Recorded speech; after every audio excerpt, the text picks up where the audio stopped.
देवेंद्र के गायब होने के बाद भैरवपुर गांव में डर और बढ़ गया था। लोग अब शाम होते ही अपने दरवाजे बंद कर लेते थे। लेकिन असली डर अभी शुरू हुआ था, क्योंकि अब वो सिर्फ सड़क पर नहीं था। पहला अजीब हादसा। देवेंद्र का सबसे करीबी दोस्त अमित उस रात के बाद से बिल्कुल चुप रहने लगा था। एक रात करीब 2 बजे अमित की नींद अचानक खुली। उसे लगा जैसे कोई उसके कमरे के बाहर खड़ा है। थक थक थक दरवाजे पर धीरे धीरे दस्तक हो रही थी। अमित डरते हुए बोला, कौन है? कुछ सेकंड तक सन्नाटा रहा। फिर एक बहुत धीमी आवाज़ आई, मैं हूँ, दरवाज़ा खोल। ये आवाज़ देवेंद्र की थी। दरवाज़ा खुलता है। अमित के हाथ कांप रहे थे। नहीं, ये हो ही नहीं सकता, वह खुद से बोला। लेकिन दोस्त की आवाज़ सुनकर उसने धीरे धीरे दरवाज़ा खोल दिया। दरवाजे के बाहर देवेंद्र खड़ा था, लेकिन कुछ अलग था। उसका चेहरा बिल्कुल शांत था, आंखें पूरी काली, और उसकी मुस्कान बहुत अजीब थी। मैं वापस आ गया, देवेंद्र ने धीरे से कहा। डर मत, मैं वापस आ गया। अमित पीछे हट गया। तू जिंदा है? देवेंद्र बस मुस्कुराता रहा। फिर उसने एक कदम आगे बढ़ाया। जैसे ही वह कमरे के अंदर आया, कमरे की लाइट अपने आप बंद हो गई। अंधेरे ने सच्चाई।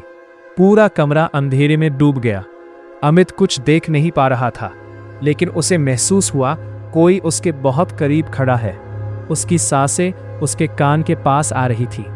फिर वही आवाज, अब तू भी चलेगा। अगली सुबह अमित के घर का दरवाजा खुला मिला। अंदर कमरा खाली था। अमित गायब था।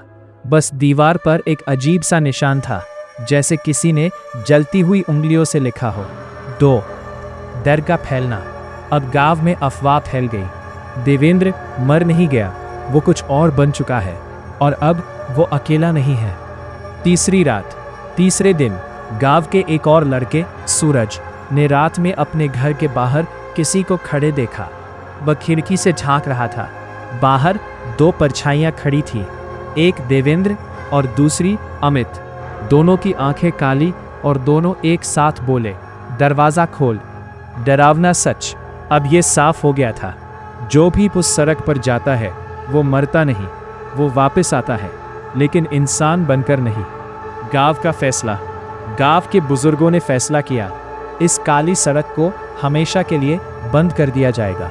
उन्होंने रास्ते पर पत्थर, पेड़ और मिट्टी डालकर उसे पूरी तरह बंद कर दिया, और एक बड़ा सा बोर्ड लगा दिया, आँख, ये रास्ता शापित है, यहाँ जाना मना है। आखिरी गलती। लेकिन हर जगह कोई ना कोई गलती कर ही देता है। कुछ दिन बाद शहर से 3 लड़के उस गांव में आए। उन्होंने इस कहानी को मजाक समझा। रात में वो चुपके से उस सड़क तक पहुंच गए। बंद रास्ता, लेकिन खुला डर। तो उन्होंने देखा रास्ता सच में बंद था, लेकिन जैसे ही उन्होंने टॉर्च मारी, पत्थर अपने आप हटने लगे और रास्ता धीरे धीरे खुल गया। अंदर जाने की गलती। तीनों लड़के हंसते हुए अंदर चले गए। कुछ नहीं है यहाँ। लेकिन जैसे ही वो कुछ कदम आगे बढ़े, उनकी टॉर्च एक साथ बंद हो गई।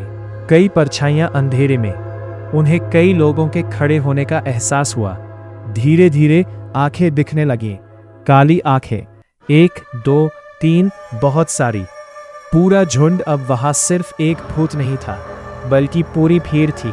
देवेंद्र, अमित और बाकी जो कभी वापस नहीं आए, सब वहां खड़े थे। अंतिम डर। तीनों लड़के चीखने लगे, हमें जाने दो। लेकिन सभी एक साथ बोले, अब कोई वापस नहीं जाएगा। अगली सुबह, सबसे डरावना सुबह।